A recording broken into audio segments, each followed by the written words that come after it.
വിവാഹശേഷമുള്ള ജീവിതം ദൃഢതയുള്ളതും ഫ്രഷും ബാലൻസിംഗ് ആയി നിലനിർത്താൻ ദമ്പതികൾ അവലംബിക്കുന്ന ഒരു രീതിയാണ് 7-7-7 റൂൾ എന്ന് പറയുന്നത്. പ്രത്യേകിച്ച് ജോലിയുള്ള ദമ്പതികൾക്ക് ഇമോഷണൽ ഡിസ്റ്റൻസ് ഒഴിവാക്കാൻ ഇത് സഹായിക്കും.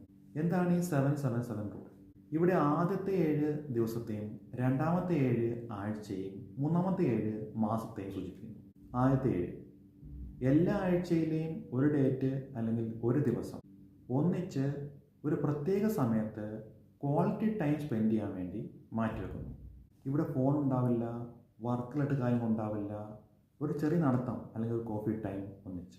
രണ്ടാമത്തെ 7 ആഴ്ചയിലൊരിക്കൽ ഒരു ദിവസം രാത്രി വീട് വിട്ട് പുറത്തെവിടെങ്കിലും മാറി താമസിക്കുന്നു.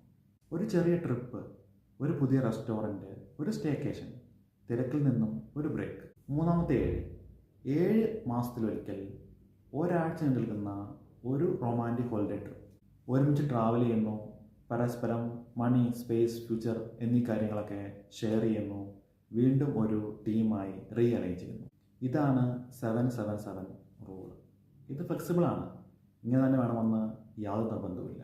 നമ്മുടെ സാഹചര്യമനുസരിച്ച് നമുക്ക് മാറ്റങ്ങൾ വരുത്താവുന്നതാണ്. ഇനി വേണമെങ്കിൽ ഇതിനൊരു 2-2-2 റൂളാക്കി മാറ്റാവുന്നതാണ്. അതായത് 2 ആഴ്ച ഒരിക്കൽ ഒരു ഡേറ്റ്, 2 മാസം ഒരിക്കൽ ഒരു നൈറ്റ് ട്രിപ്പ്, 2 വർഷം ഒരിക്കൽ ഒരു ഹോളിഡേ വീക്ക്. ജീവിതത്തിൽ ഇതൊരു അത്യാവശ്യമായ നിയമമൊന്നുമല്ല, എന്നാൽ ഇതൊരു ഗൈഡാണ്. ഇത് മിസ്സായാൽ റിലേഷൻഷിപ്പ് ഫെയിലാകും എന്നൊന്നും അർത്ഥമില്ല. നമ്മുടെ ഇൻറ്റൻഷനാണ് പ്രധാനം, പെർഫെക്ഷൻ അല്ല.